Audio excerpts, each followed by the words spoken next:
Hi guys, if it's Friday, it's Down and Dirty Woodscraft. Stay with me. Okay, today guys we're going to talk to those old silver wolves again. And today we're going to talk about why I use a hammock. Okay. When we were young, it was easy to go out there and just lay down on the ground and go to sleep. We'd kick up a few leaves and that was it. Well, bad joints, bad hips, bad backs, a lifetime of hard work has wore us out, bottom line. And it got to where it was very difficult for me to go camping back in my late 30s, even my mid 30s, but by laying down on the ground, even though I'd make a pad, even though I'd carry a sleeping pad with me or whatever, it just, you didn't rest. You know, you'd lay there and you'd doze a minute, and you'd wake up and you hurt, and you had to flip and flip and flip, and I flipped all the time. Well, back in my teens, I had started using a hammock. And by my mid-30s, I had stopped ground pounding for the most part. It's very rare I ever ground pound anymore. And I will actually just use a hammock. Now, why a hammock? Hammocks are full suspension front to back, so you don't have the hot spots like you normally do, even laying on a bed at home. And I've got a very nice king-size bed, and I flip like a top all night, because I'll lay this way and then that goes to hurt and I flip this way. And so, but I don't do that in a hammock. I get in a hammock and I normally will find that position and I'll doze off and I'll wake up the next morning in the same position, not hurting, okay? And I've got a lot of people, especially a lot of old silver wolves, who have had some aches and pains and got them into hammocks and got them where they could go camping again. Now, my good friend Dan Lutz, that I have talked about many times on this channel, and Dan had broken his back, and Dan was 6'8", right at 400 pounds. And so that was a big thing. I mean, he was a Sasquatch walking around, and he just couldn't lay on the ground anymore. And he truly needed to get back out there in the woods. I mean, it had been such a part of his life that he truly needed it. And so he tried going out and then making pads on the ground and stuff like that, and it was miserable. And I talked him into trying a hammock. And so at the Pathfinder gathering, me and 6 other people physically picked him up and laid him down into a hammock so that he could try it out. And it made a huge difference. Well, we got him a hammock, we got him his stuff, and before you know it, he was independent again going camping, because he could just sling up his hammock and, with some tips and tricks I'm about to pass on to you, get in and out of it by himself. And once he was in position and he got good, it's like being at a recliner at home, which a lot of times at home he slept in a recliner. He was just better on his hips and his back. But in that hammock was the same basic position. So, this is a long-winded intro of why a lot of us old silver wolves, if you want to get back out in the woods, a hammock may be the way to go. Now first, let's start with a simple technique. One, you want a good-sized tree. You don't want a small tree. You want a good-sized tree like that, at least something that big around. It needs to be, if you're in dry conditions, bigger than your head, okay? If it's wet conditions and it's been raining for a week, bigger than your hips. If you're a bigger guy, I'm still the same, bigger than your hips, because a small tree will bend under the load of you getting in it, and that means you're going to pull your ropes good and tight and it's going to sag. We don't want that. On the other hand, if it's really wet conditions, it ain't a big enough root ball and the tree can actually lean in the ground if the ground's kind of muddy. So you want the rule of thumb is, if it's dry, at least the size of your head. If it's been wet for a week, the size of your hips. Okay? Just remember that. Now let's talk about setting up and why I use what I use. Okay, it don't have to be big and bulky. This is my hammock. Okay? That straps and everything in that. This is called the ultralight. Now this is the one I carry in my haversack most of the time. My camping hammock is about 1/3 bigger, and it's just a double wide hammock, but this has all the same features. I'm going to use this to show you.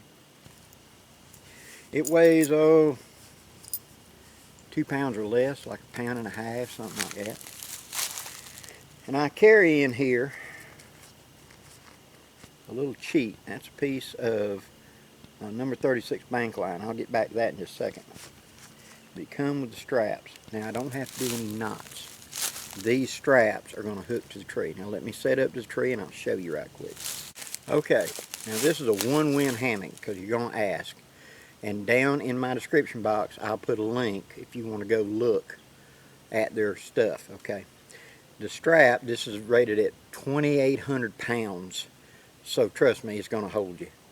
On one end it's got a made loop. It's already bound and super stitched and secured. So I'm going to come up to the tree. How high up?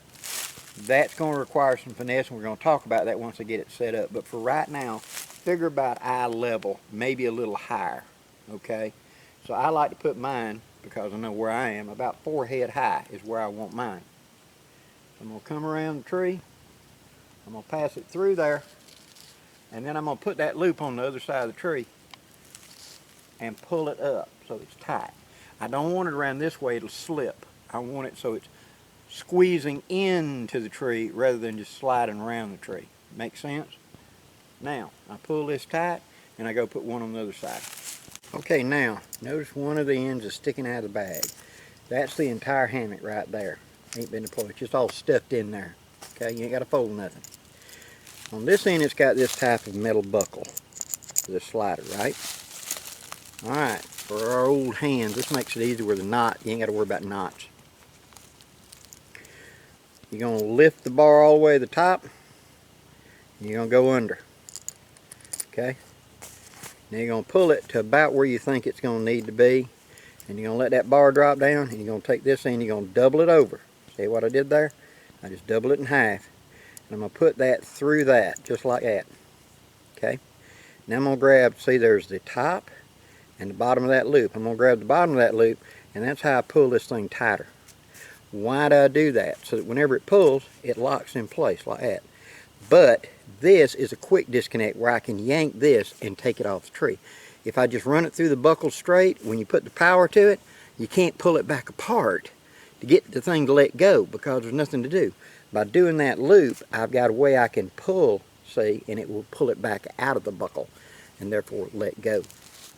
Now, once I've done that, I'm going to reach into the open end.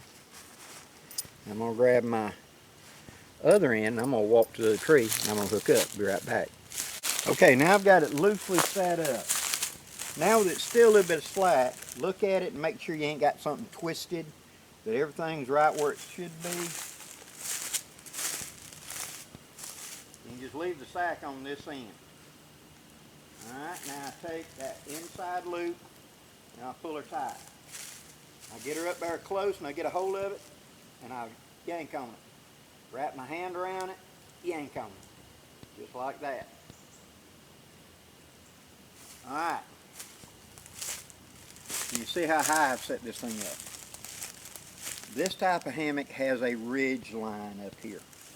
Now what this is doing is the weight is coming from that tree to that strap, that tree to that strap, and then this is bridging between it.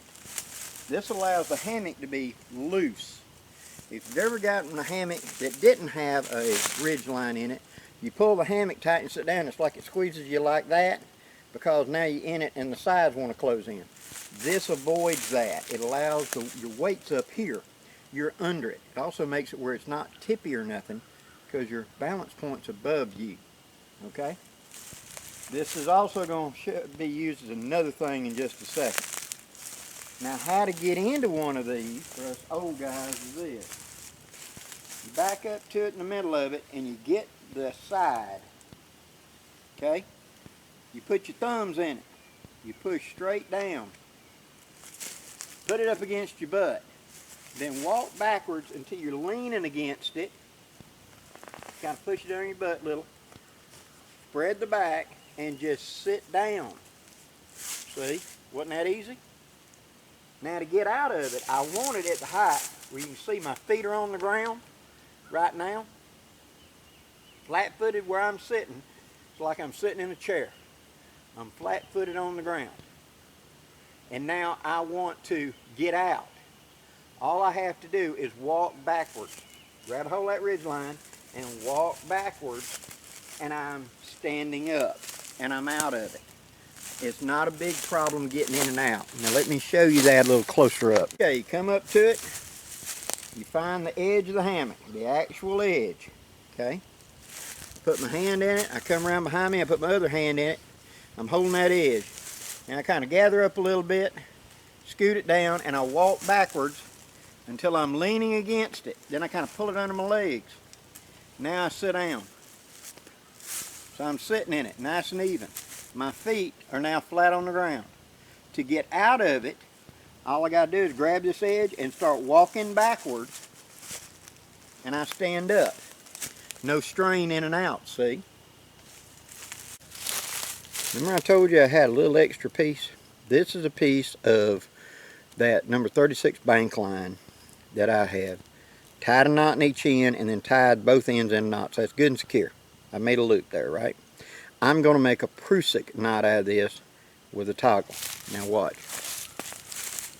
I come up here to my ridge line right here, and I'm going to take it up there, and I'm going to go loop that through itself once, twice, 3 times. And I'm going to walk it down just like that until I got the loop.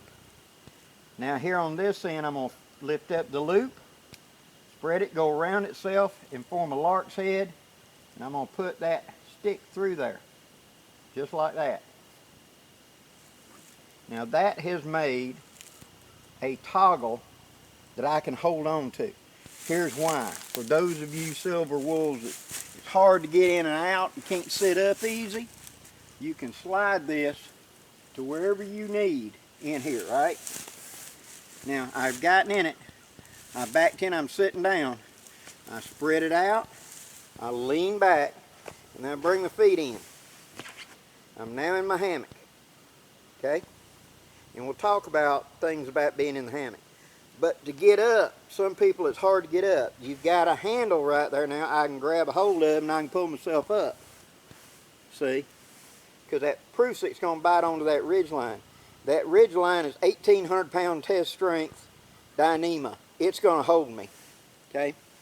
So I can put my leg over and pull up to help me get up for those that have trouble sitting up. See? And then back up again. Whoop. Back up until you stand up. Real simple. Now, once you're in it, a couple things you'll need to know. One, some people, not everybody, some people need to roll up like a towel or something and put up under their knees. Because laying in the hammock, their legs are a little too straight and they need their legs a little more bent. So it's no big deal. I'll put right beside my hammock a chair or something, and I'll put my stuff in it. My light, my whatever that I'm going to need during the night. And I'll reach over and I pull out a small towel, and that's what I use for a pillow. I need it up under my neck, because me just laying flat like this is okay for a little bit, but during the night I'll get a neck ache, just the way my head and neck is, right? So I take a wadded up small hand towel and put it right in the nape of my neck. I don't need a pillow behind my head. I just need something under my neck. And I lean back like that. My wife and Dan and a lot of other people, if they'll take something, it can be a jacket, it can be whatever, and just wad it up in ball and put it up under their knees so that their knees are bent instead of straight out flat, because of circulation. They're much more comfortable. Now, you scoot side to side in one of these things. If I need to scoot up, reach up and grab 2 handfuls of material, push with my leg and slide up with my arms at the same time. Now if I put my feet off to one side of the center and I lay like this, I'm basically flat right now, guys. I'm as flat as I'd be on a bed at the house, but see this wall right here? That's the only thing. For me, that will bother my shoulder. But to fix that, all I got to do is shift to the other side, like this. And now that's perfectly flat, and this shoulder's a little uphill. But right now, I'm as flat as I'd be on a bed at the house. But I would be comfortable. See, and notice I'm not swinging a lot. By this holding the weight, you don't swing a lot like you did in the old hammocks that you're used to that just went between 2 points in a tree. They swung a lot. This one doesn't. These with the ridge line will just gently do.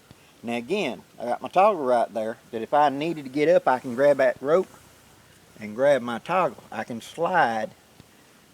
See, it done bit down good now. Slide that toggle to where I need and be able to grab a hold of it and come up. I got a handhold.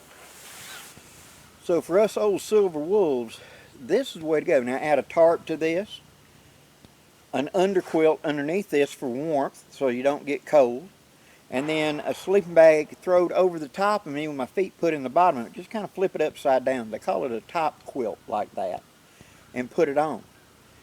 I've slept in one of these hammocks down to 14 degrees and not got cold. One, I was wearing correct, adequate clothing. Two, I had a good sleeping bag on top of me. Three, I had the underquilt and underquilt blanket underneath me. And I was fine. I was toasty and slept just fine in that cold condition. So yes, you can winter camp in a hammock if you know the techniques. But the important thing to remember is this gets you back out there. Because with the simple addition of a hammock and a couple accessories, I can get back out there and camp. I'm not having to tote the big old 3-inch thick pad anymore and the tent, etc. This and that bulk are comparable. And let's face it, we're old silver wolves. Most of us are not hiking the Appalachian Trail anymore. It's just, you know, my days of carrying an 80-pound pack and going up and down mountains is over. I want to take my vehicle, go out there, and I might have a quarter-mile walk at the most, and I can make 2 trips. And so therefore, I want to enjoy my time in the woods, my silver years in the woods. I want to go and enjoy it, take the grandkids out, that type deal. And a hammock allows me to do that. Now, let me demonstrate that loop I was talking about. Here's that loop we put through. So here's the strap coming in, here's the doubled part, and then here is the other end of it, right? The part that's closest to the strap is what we grab to pull to tighten it up, okay? To untighten it, we take the long tail in and we pull. Just wrap your hand around, give it a yank, and it will start sliding down, see? Like that. Now it's free and able to drop without any problems. So, in conclusion, we want to get out there and we want to spend some time in the woods. But just can't do that backpacking anymore and just can't haul all that heavy stuff anymore. And whenever I get there, I want to be able to sleep at night and enjoy it and not be laying there miserable.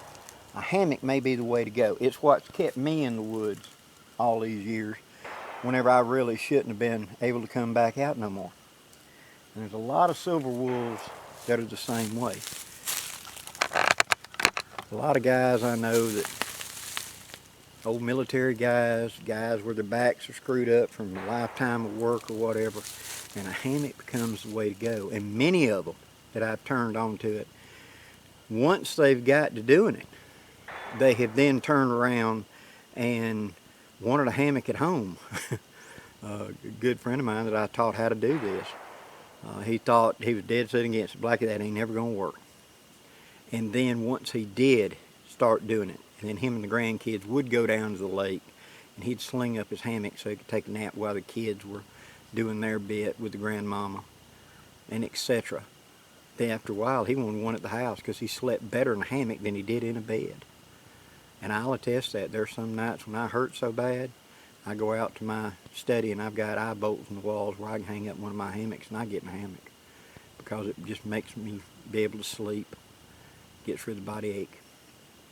So for all you silver wolves out there, we ain't done yet. You just got to find the technique. Study what I just told you how to do this, about putting your feet flat on the ground and backing up. Figuring out roughly how high you got to tie the hammock to begin with so that when you sit down your feet are flat on the deck. Put a toggle handle up there to grab and help pull yourself up if you need it.